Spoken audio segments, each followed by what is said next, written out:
bar. Gen 2 version 3. Okay, how do I remember that? Yeah, version 2, generation 3. So it's the latest version 2 system we're going to have out in February. Awesome.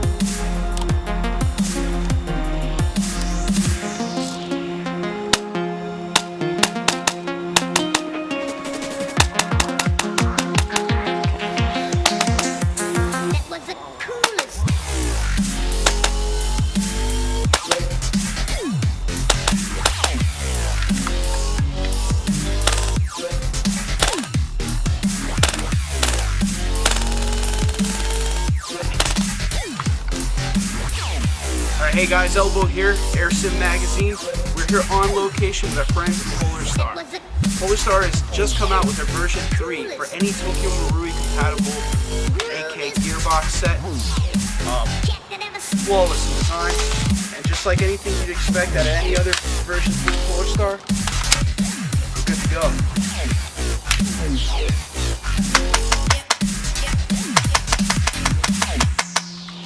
Currently, this has a blue nozzle on the inside, which is going to give you anywhere between 355 to 405 FPS, depending on the length of your inner barrel.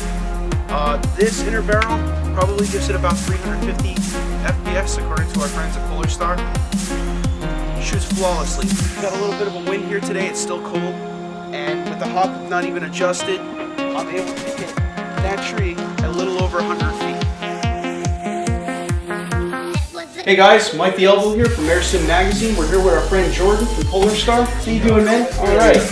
So we're going to talk a little bit more about the version 3. Tell me, from concept to actual design, how long did it take you to come up with version 3? It's kind of hard to say because while we were working on version 2 and actually building it, I spent a lot of my time designing for version 3, and then we got so focused on producing version 3, it sat quite a while. And I'd come back every now and then and do a little bit here and there, but I would say it was maybe a third of the time in version 2, mostly because all the hard work was done in the version 2, figuring out how to make the system work. Now I just had to get it to fit.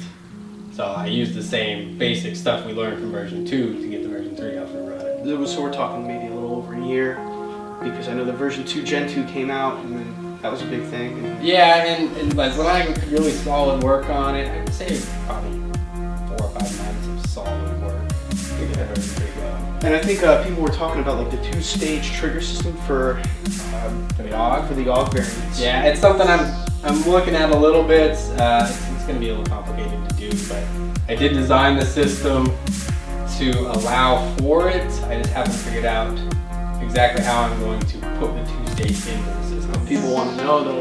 Yeah, they do. Is there a time frame? That's after some of the other stuff. Definitely G36 first. It's more popular gun, more of them out there. Right. It's a little simpler to do, so it makes sense to focus on that first instead of the AUG. But I do have plans to try and get that designed into it. I just haven't gotten it quite figured out. Okay. Now with that being said, we've also got the version 3 or the version 2 generation 3 Correct. fusion kit inside of an MP5. And I know myself personally, I play with MP5s. I love using MP5 variants. When is this going to be out and ready for? We're actually launching the Gen 3, I believe the week of the 11th, February the 11th. We're working right now, we're running full production on it, trying to get everything ready, and we're going to try and get it out to dealers sometime that week. The big things about it are that it can fit in these other bodies like the MP5, anything that's version 2, not an M4. Is that based off the selector plate? Like, you know, for example, the air nozzle and the selector plate on an MP5 is totally different from any other version 2. Yeah, you gotta get a different air nozzle because it's gotta be a different length. Right. The selector plate, to put it in an MP5, if you bought a normal version 2 Gen 3, it would come with the M4 components. Okay. To get it into your MP5, you will take the selector plate from your MP5 gearbox and the trigger components out of your MP5 gearbox and install them into the Fusion engine. And then put a MP5 length nozzle into it and drop it into the system and you're ready to go. And how hard would that be for somebody who's never really tinkered in the inside of a gearbox before? It's a lot easier than a gearbox. You don't have any springs to worry about flying all over the place. And there's the spring on the trigger and the spring on the nozzle, but they're light, they're small, easy to deal with. Another interesting fact too is the fact that you guys ran the air nozzle out the back or underneath the buffer tube as opposed to from the bottom. Is that another feature that's going to be like permanent with the version 3? It's a feature that is allowed with the Generation 3. It makes some changes that we did to it make it so that it can run out the pistol grip like we usually do.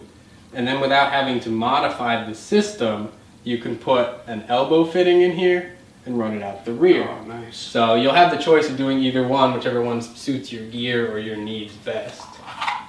And that's so functional. I think that's about it, right? I think so. Was there a reason you brought out the other two? Mostly just to kind of add to it. Like these are just normal version 3s, and it's just eye candy trying to just show off what they'll fit into and stuff. I don't know what Ben all talked about, but this is I assume you talked about the brand. Yeah, he gave us some meat and potatoes of like the cost, what it took to drop it into the version 3 type gearbox settings, how it was going to work. Oh, okay. Here's a question: are there any other kinds of platforms that Polarstar's working towards? Currently, our main focus is the version 2 and the version 3. I have kind of a half drawing for version 6. It's kind of the next most popular one.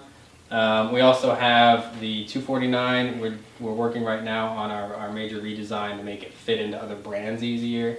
We found that we designed it around the Classic Army and it just didn't want to fit in some of the other brands. They were just different enough. So we have the 249, also the 240 that we just received a VAR from Echo One, and we're going to try to see if they're compatible because they're really close. Not sure when the version 6 will happen. It's kind of on the back burner, but it would be the next large production version. I know that along with a lot of other certain groups of airsoft players, I would love to play with the Thompson Polarstar unit. Yeah, the Thompson would be pretty cool. I ran a P90 the whole time. The only AEG I've ever owned is a P90. And I think it'd be pretty cool to drop it in. Oh yeah, definitely. It'd definitely be pretty sweet in that. So. The turnaround time for the version 3s and the Gen 3s. Oh, okay. And do you have like a release date as to when like the Gen 3s and the version 3s are going to be coming out? Well, the Gen 3, like I said, is February 11th that week. That's when we try to launch the Gen 3, get it into dealers' hands. Version 3, we made our launch for Christmas. We had a short run. We only did 100 of them to make sure we could get them in time for Christmas. We had a little hiccup with customs, which actually slowed that down. But we're in full production of the version 3, and we're finalizing production of the Gen 3 for the launch date of February 11th. And I noticed 2 other AK variants. We've got this is the Echo 1. Yeah, that's an Echo 1. This is also an Echo 1. Is that the Echo 1 Red Star? Yeah, this is an Echo 1 Red Star. Nice. This is actually one of the first AKs that we put it in and took it out and used. Yeah, on your website, you have a picture of Ben Noji, going in with it. So that's awesome. Well, Jordan, man, thank you very much. I mean, this was an incredible experience. We got to play around with some of the best that Polarstar has to offer, to include personnel. Thanks a lot, Jordan. Thank you. Till next time, Airsofters.